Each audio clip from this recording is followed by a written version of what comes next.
Good day, everyone. So, first, let me just read this quote from UN Charter to save succeeding generations from the scourge of war.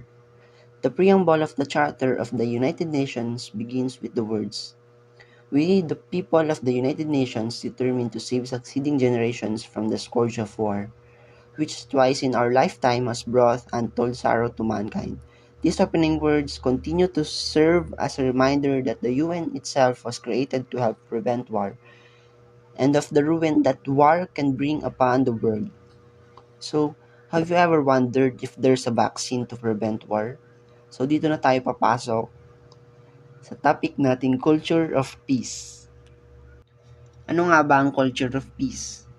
As defined by United Nations, culture of peace is a set of values, attitudes, modes of behavior, and ways of life that reject violence and prevent conflicts by tackling the roots causes to solve problems through dialogue and negotiations among individual groups and nations.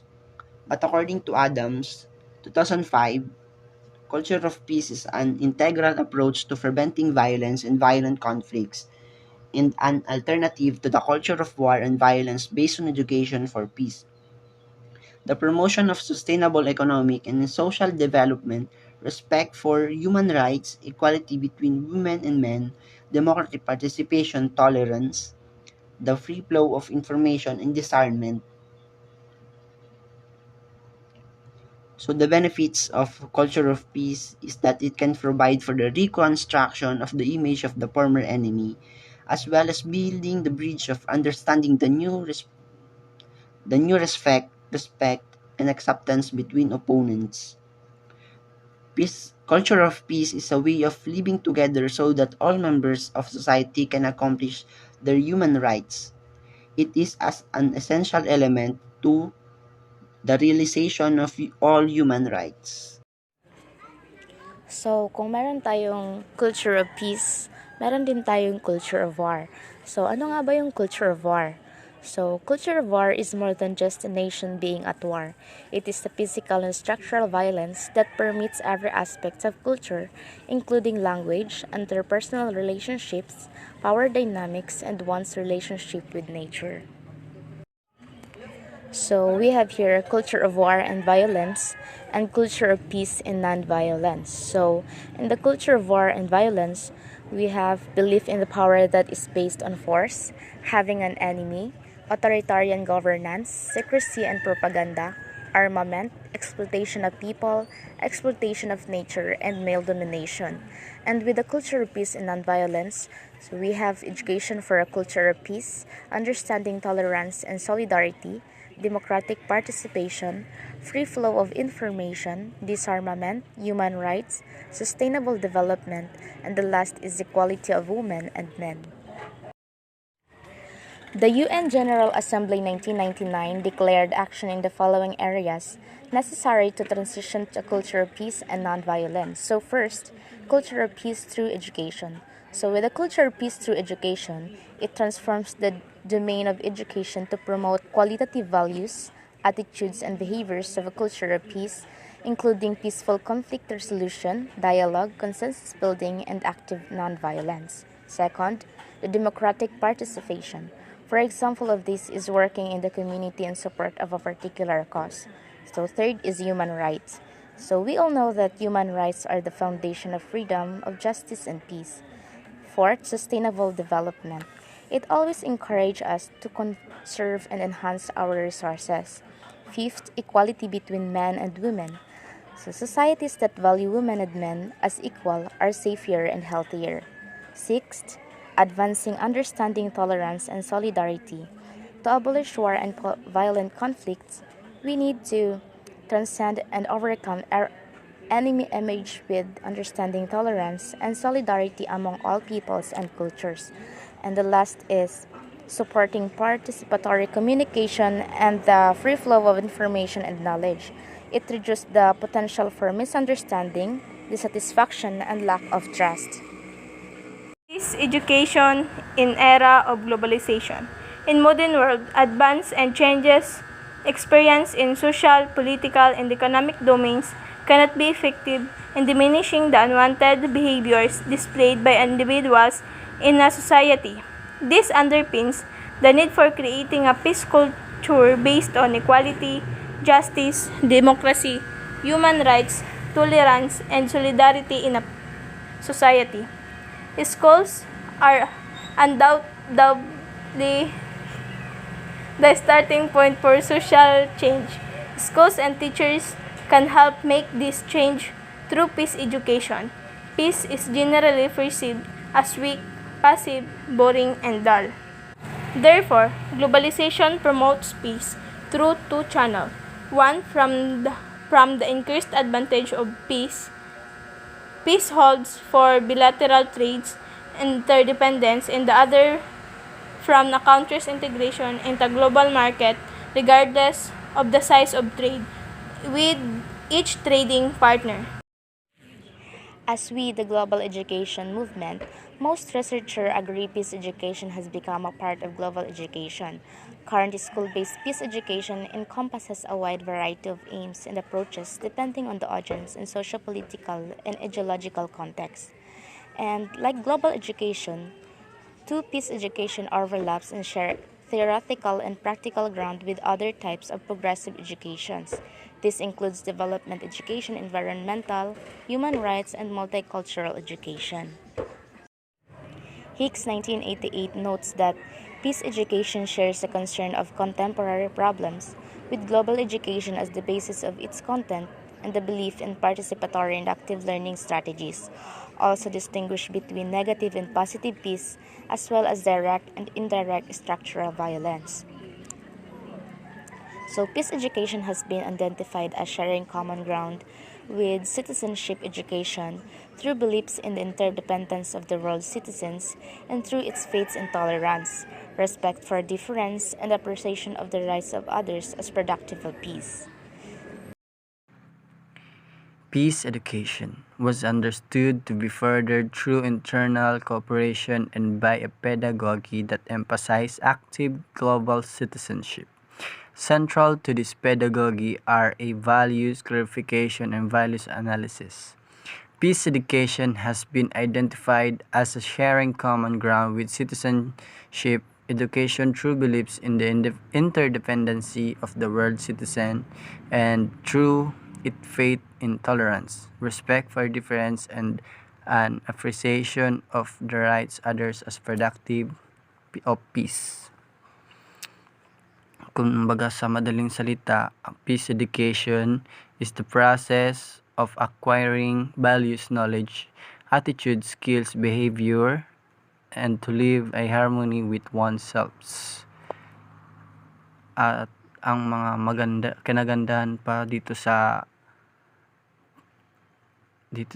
peace education is makakatulong to conflict resolution techniques, democracy, disarmament, gender equality, human rights, environmental responsibility, history, communication skills, coexistence, and internal understanding and tolerance of diversity. Peace Education and 21st Century. Peace Education and 21st Century. During the 21st century, there was growth in social concern about horrific forms of violence, like ecocide, genocide, modern warfare, ethnic racism, sexual abuse, domestic violence, and corresponding growth in the field of peace education. Peace education is currently considered to be both philosophy and a process involving skills, including listening, reflection, problem-solving, cooperation, and conflict resolution. Peace education is generally being carried out at the beginning of the 21st century human rights education, conflict resolution education, and development education. Impact of global peace education. Peace education as a discipline is difficult to delineate. It encompasses the studying of the process that lead to either conflict or peaceful coexistence and the development of values, attitudes, and skills of peace building. with the ultimate goal of ending violence and leading to societal change towards peace. International education, global education, and multicultural education are linked to peace education and involve many difficult topics, such as education about diverse cultures, the study of relationship between nations, international law, foreign affairs, distribution of power and resources, colonialism, causes of wars between nations, disarmament, disarmament education, and the edu- economics of the art of the arms race.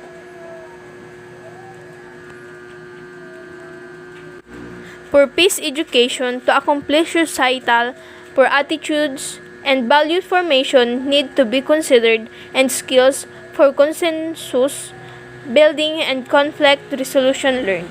Multicultural education, non-violence education, human rights education, citizenship education, and violence-free conflict resolution feed into the values building aspect of peace education. Okay, the peace education is a primary pillar for preventing armed conflict and violence, saving lives, and freeing up limited resources for social needs. Peace education aspires to enable students to become responsible citizens who are open to differences, capable of empathy and solidarity both within and across borders and social groups, and who can deconstruct the foundation of violence and take action to advance the prospects of peace. As a result of peace education, students gain a better understanding of the cause and effect of harmful social interactions, as well as the skills of intervene to break the cycle of conflict and violence such as bullying. Trends and issues affecting peace in the Philippines. First is the Philippines Terrorism Act, which grants overboard powers to secure forces to conduct surveillance and to the Anti-Terrorism Council to designate groups and individuals as terrorists without process and without clear procedures to remove such designation. In a move that surprised many, in early June 2020, amid the Philippines COVID-19 pandemic challenges, President Rodrigo Duterte certified as urgent the Anti-Terrorism Act of 2020. On July 23, 2020, Duterte signed this bill into law, notwithstanding calls for him to veto it. As terrorism is one of the problems that peace education is facing today, let us all be aware of what is happening in our country because, as the maxim said, ignorance of the law excuses no one. Next is the COVID-19 pandemic in the Philippines. In the Philippines, the first case of COVID-19 was reported on January 30, 2020. Since then, the number of cases has soared to more than 50,000 amidst lockdown and quarantine measures implemented by the government. There are challenges in responding to the pandemic, including the shortage of health facilities, health workers, and testing kits. This is aggravated by the economic status of the citizens and a culture that does not seem to embrace self-quarantine. For these reasons, the number of COVID-19 cases in the Philippines may have been underreported, especially during the initial outbreak. Given these factors, forecasting the spread of COVID-19 in the Philippines is a challenging task. Major environmental, social, and economic issues in the Philippines. Environmental problems. The Philippines are prone to natural disasters, particularly typhoons, floods, landslides, volcanic eruptions, earthquakes, and tsunamis, lying as it does astride the typhoon belt. In the active volcanic region, known as the Pacific Ring of Fire, and in the geologically unstable region between the Pacific and Eurasian tectonic plates. The Philippines also suffers major human-caused environmental degradation aggravated by a higher annual population growth rate, including loss of agricultural lands, deforestation, soil erosion, air and water pollution, improper disposal of solid and toxic wastes, loss of coral reefs, mismanagement and abuse of coastal resources, and overfishing. Next is the economic problems, which are high population growth, annual distribution of wealth, and poor performance of the agriculture sector of the economy. Lastly, the social problems, which includes corruption, poverty, overpopulation, child labor, which is a form of child abuse, lack of adequate health care services, terrorism, prostitution, and unemployment.